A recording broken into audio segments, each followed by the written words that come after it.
ನಾನು ಅವತ್ತೇ ಹೇಳ್ಬಿಟ್ನಲ್ಲಪ್ಪ, ನಾನು ಕಡೆ ಎಲೆಕ್ಷನ್ ಅಂತ ಹೇಳಿದ್ದೀನಿ. ತಿರುಗಿನ ಯಾಕೆ ಎಲೆಕ್ಷನ್ ನಿಲ್ಸಕ್ಕೆ ಹೋಗ್ತೀರಿ?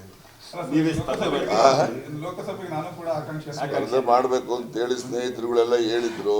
ನಾನು ನನ್ನದು ಒಂದ್ಸರಿ ನೋಡೋಣ ಅದು ಒಂದು ಅಂತ ಇದ್ದೆ. ಈಗ ಇವತ್ತಿನ ಬದಲಾದ ರಾಜಕೀಯ ಪರಿಸ್ಥಿತಿಯಲ್ಲಿ ಸಾಧು ಅಲ್ಲ ಅಂತ ಒಂದು. ಎರಡನೇದು, ನಾನು ಕೂಡ ಸಾರ್ವಜನಿಕವಾಗಿ ನನ್ನ ಇದು ಕಡೆ ಚುನಾವಣೆ ಅಂತ ಹೇಳಿದ್ದೀನಿ. ತಿರುಗಿನ ಚುನಾವಣೆಗಳಿಗೆ ಹೋಗ್ಬೇಕು. ಮುದ್ದನ್ಮೇಗೌಡ ಅದು ಯಾವುದೋ ಹೆಬ್ಬೂರು ತಾಲೂರವ್ರದ್ದು ಸಾಲದ್ದು ಹೇಳ್ತಾ ಇದ್ರು ಫೋನಲ್ಲಿ ಅವಾಗವಾಗ.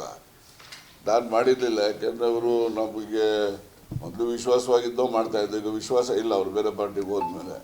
ಅದಕ್ಕೆ ಖುದ್ದಾಗಿ ರಿಕ್ವೆಸ್ಟ್ ಮಾಡಕ್ಕೆ ಬಂದವ್ರೆ ಅಷ್ಟೇ. ಎಂಟಿಲೋನ್ರಿ ಶ್ರೀನಿವಾಸಯ್ಯ ಅಂತ ಯಾರೋ ಒಬ್ಬ ಅಲ್ಲಿ ತಡರಾತ್ರಿ ಕೆಪಿಸಿಸಿ ಅಧ್ಯಕ್ಷ ಡಿ ಕೆ ಶಿವಕುಮಾರ್ ಅವ್ರ ಮನೆಗೆ ಭೇಟಿ ಮಾಡಿ ಮುದ್ದನ್ಮೇಗೌಡರ ಜೊತೆ ಚರ್ಚೆ ನಡೆಸಿರ್ತಕ್ಕಂಥದ್ದು ಶ್ರೀನಿವಾಸ ಅವ್ರ ನೇತೃತ್ವದಲ್ಲಿ. ಅದೇ ಅವರೇ ಕೂಡ ಅದು ನನಗೆ ಗೊತ್ತಿಲ್ಲ. ಅದು ಶ್ರೀನಿವಾಸ ವೆಂಕಟೇಶ್ ಅವರೆಲ್ಲ ನಮ್ಮ ಮನೆಗೆ ಯಾವಾಗ ಬೇಕಾದ್ರೂ ಬರ್ತಾರೆ, ಯಾವಾಗ ಬೇಕಾದ್ರೂ ಹೋಗ್ತಾರಪ್ಪ. ವಿಶೇಷವಾಗಿ ಮುದ್ದನ್ಮೇಗೌಡರು ಬಂದಿರೋದು ಅಂತ ಹೇಳಿದ್ರೆ ಹಳೆ ಸ್ನೇಹಿತರು ಬರೋದಕ್ಕೆ ನೀವು ಕೂಡ ಗ್ರೀನ್ ಸಿಗ್ನಲ್ ಕೊಟ್ಟಿದ್ದೀರಾ ಅಂತ. ನಾನು ನೋಡ್ರಿ, ಯಾವತ್ತು ಜಾತಿ ಆಧಾರದ ಮೇಲೆ, ಪಕ್ಷದ ಆಧಾರದ ಮೇಲೆ ರಾಜಕೀಯ ಮಾಡಿದವನಲ್ಲ. ಎಲ್ಲ ಪಕ್ಷದಲ್ಲೂ ನನ್ನ ಸ್ನೇಹಿತರುಗಳಿದ್ದಾರೆ.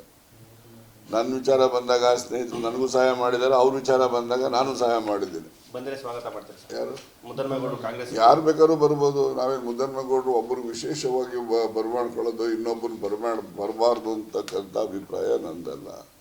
ಕಾಂಗ್ರೆಸ್ ಪಕ್ಷ ಇದು ಒಂದು ರೀತಿ ನಾನು ಹಿಂದೆನೇ ಹೇಳಿದ್ದೀನಿ, ಇದು ಸಮುದ್ರ, ಇದು ಯಾರು ಬೇಕಾದ್ರೂ ಬರ್ತಾರೆ. ಇದಕ್ಕೆ ಶುದ್ಧ ಗಂಗಾ ನದಿನೂ ಬರ್ತದೆ, ಪಕ್ಕದಲ್ಲಿರ್ತಕ್ಕಂಥ ಚರಂಡಿ ನೀರು ಬಂದು ಸೇರ್ಕೊಳ್ತದೆ.